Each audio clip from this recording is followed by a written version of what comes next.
When I was a kid, I could tell by the sound my father's shoes made when he walked across the hall what kind of mood he was in. Get over here, John.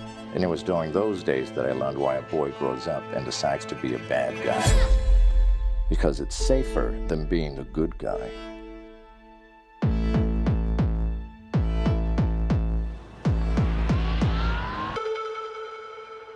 Have you ever taken drugs?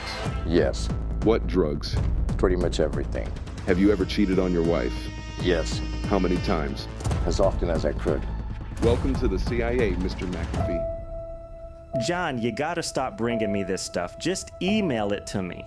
Even the president doesn't have need-to-know clearance, and you think I'm gonna send this through email? Who gets more paranoid after they get sober? A mind that's operating at its best, my friend. John, have you seen today's paper? It's called Brain. What's a brain?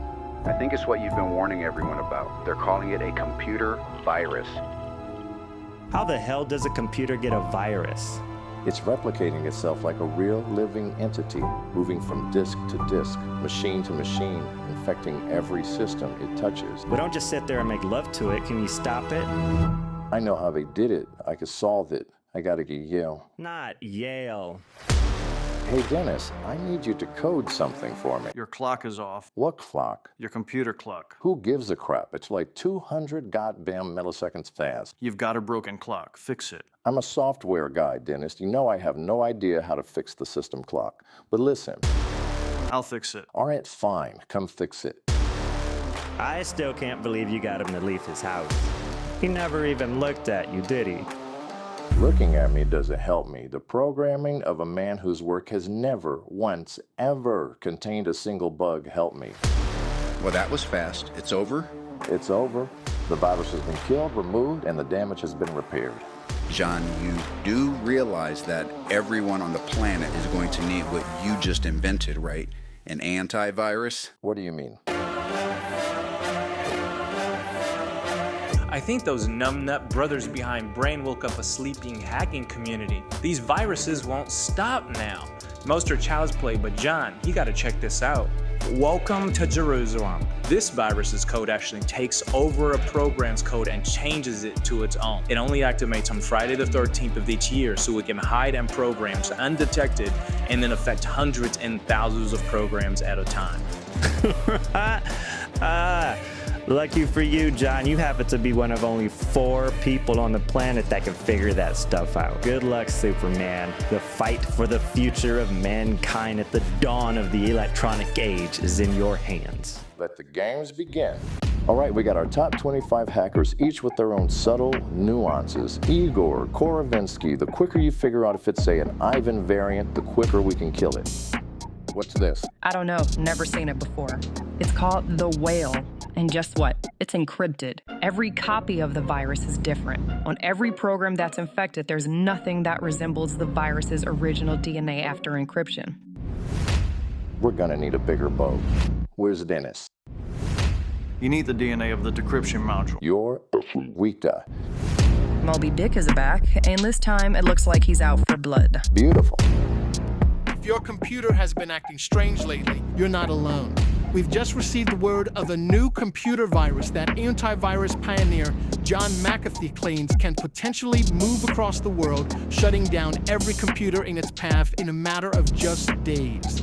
It's called Michelangelo, and McAfee's company is giving away free copies of the software, urging everyone to install it and kill the virus before its activation date on March 6th, Michelangelo's birthday.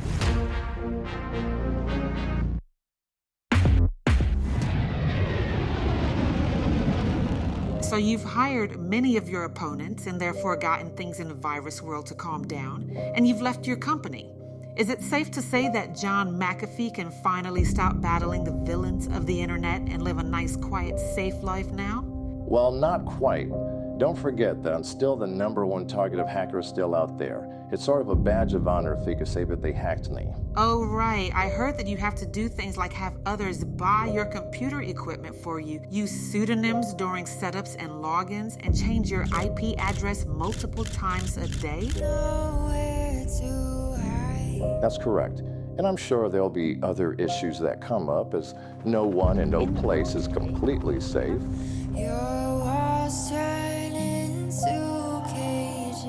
Well, I'm sure it comes in handy to have friends from your CIA days. I'm sure they help provide extra protection. John, you can't help the Cuban government avoid U.S. sanctions with cryptocurrency. It's the answer, so long as it's used for privacy and I'm just traded. And for Christ's sake, you can't go around giving speeches on how not to pay taxes. You gotta stop rubbing their noses in it. It's unconstitutional and it's theft. We are the outlaws. Well, they gotta do something about you now. But at the end of the day, I sort of enjoy the lack of safety. Writing code can't help you in here, McAfee. I make them better at what they do. It's not for me, it's for the kids coming up. And they make me better at what I do. Well, I don't think you're a bad guy. I think you're a good guy. You're John effing McAfee, the cybersecurity king. Darling, we're all playing the same game. Some just choose offense while others choose defense. So why did you choose defense? Because while offense may be good at scoring points, defense wins championships. And when I'm gone, I'll still be running in the background.